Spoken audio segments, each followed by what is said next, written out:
इससे पहले कि सुधांशु जी से पहला सवाल दागे, मुझे लगता है यहाँ पर छात्र भी हैं और वयस्क भी हैं बहुत सारे। आप में से कितने लोग मानते हैं कि मंदिर हो या मस्जिद हो, लाउड स्पीकर हटना चाहिए हर जगह से?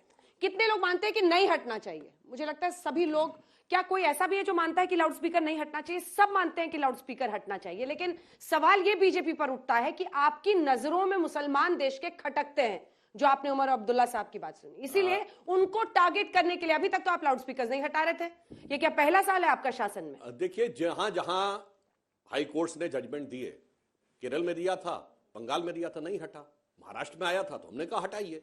उत्तर प्रदेश में हुआ, फट से हटा दिया गया। इसलिए हम ये कह रहे हैं, हमने तो ईमानदारी से हटाया, भाई सब जगह के हटेंगे। अब हट सब धर्मों के रहे, समस्या जो है मुस्लिम्स को ही लग रही। और जानते हैं क्यों है? यहां की विपक्ष की सरकारों ने कितने मजेदार काम किए आपको पता है? सिर्फ मौलवियों को सैलरी नहीं मिलती थी, मुअज्जिन को भी सैलरी मिलती थी जो अजान लगाता है।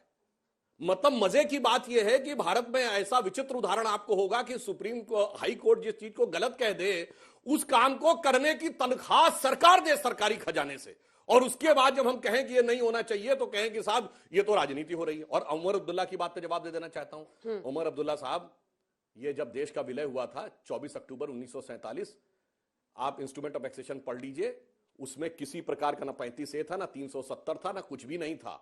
और आप उस स्टेट के हैं जो 2019 अगस्त से पहले सेकुलर नहीं था।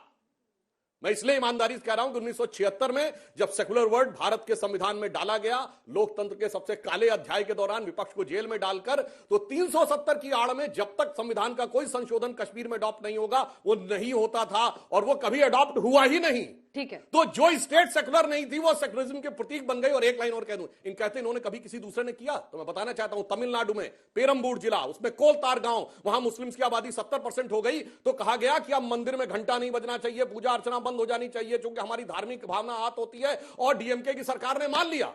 वो तो मद्रास हाई कोर्ट बीच में आया, कोई सेकुलरिज्म का सूरमा बोला हो कश्मीर से लेकर केरल तक कि ये गलत है। मद्रास हाई कोर्ट ने कहा कि ये कोई तरीका नहीं होता कि 70% आबादी हो गई, इसलिए उसने कहा कि पूजा अर्चना चलेगी। तो मेरे ख्याल से इनको 1947 में अपने एक्सेशन से लेके आज हिंदुस्तान के कोने कोने में क्या हुआ है वो देख लें।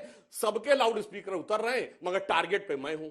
अब आपकी ये मकसदशुदा शिकस्त खुरदार जहनियत के लिए कोई दूसरा जिम्मेदार नहीं। भदौरिया साहब नहीं, बाबा साहब बुलडोजर भी चला रहे हैं, योगी आदित्यनाथ, और दूसरी तरफ लाउड स्पीकर भी लॉ को एनफोर्स कर रहे हैं, वो कहते हैं। क्या गलत है? देखिए, आपने कितनी मजेदार बात की। अभी यहाँ बैठे सभी लोगों ने, आपने पूछा कि दोनों धर्म को अगर लाउड स्पीकर हटाया जा रहा है, कितनी आसानी से 1 सेकंड नहीं लगा, सबने हाथ उठा ऊपर कर दिया। क्यों? यही हिंदुस्तान की संस्कृति संस्कार है। इसके मतलब कि वो जो हम उनको कट्टरवाद कहते हैं, वो कानून को मानने वाले लोग भी हैं। हमारे हिंदुस्तान में तभी किसी बात का गफला झगड़ा तभी होता है जब एक आदमी कानून को मानता है, दूसरा आदमी नहीं मानता है, या हम प्रवोक करते हैं मनवाने के लिए। ये भारतीय जनता पार्टी क्या करती है, ये जानबूझ के उस इलाकों में जाके बदमाशियां क्या करती थी, तो वहां पे किसी प्रकार का विवाद पैदा होता था। जब विवाद पैदा होता था तो ये हल्ला मचाने लगते थे, देखिए विवाद पैदा हो रहा है। क्योंकि उत्तर प्रदेश के अंदर में जब चुनाव आएगा तब देखना इनकी भाषा क्या होगी। तब अली बजरंग, मेरी बात को, तब ये अली बजरंगबली बोलेंगे, तब ये शमशान घाट और कब्रिस्तान बोलेंगे, तब इनकी आवाज बदलने जाएगी, तब आजान में और भजन में अंतर समझाने लगेंगे लोगों को। अभी कहां पे चुनाव है, क्यों बोल रहे हैं? नहीं, मैं बता रहा हूं ना, अभी मध्य प्रदेश में देखिए हल्ला मचा रहे हैं। एमसीडी का चुनाव दिल्ली में इन्होंने देखो किस तरह से जहांगीरपुरी कराया।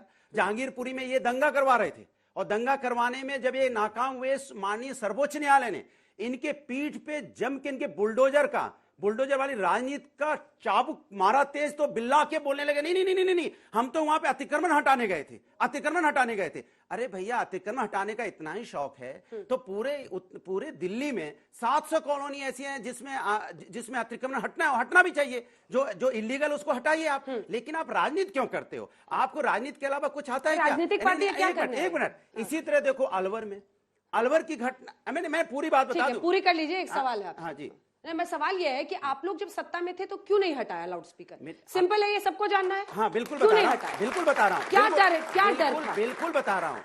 समय समय पे राजनीति बदलती है, समय समय पे कानून बदलते हैं, समय समय पे जब समाज के अंदर में किसी चीज की आवाज उठती है, उसका निदान किया जाता है, उसको खत्म किया जाता है। अगर हम ये बोलने लग जाएं कि उत्तर प्रदेश में सबसे पहले एक्सप्रेसवे हमने बनाया, उसके पहले एक्सप्रेसवे नहीं बना, इन्होंने तो नहीं बनाया कभी भी, सरकार इनकी भी रही, एक्सप्रेसवे सबसे पहले तो हम नहीं बनाया।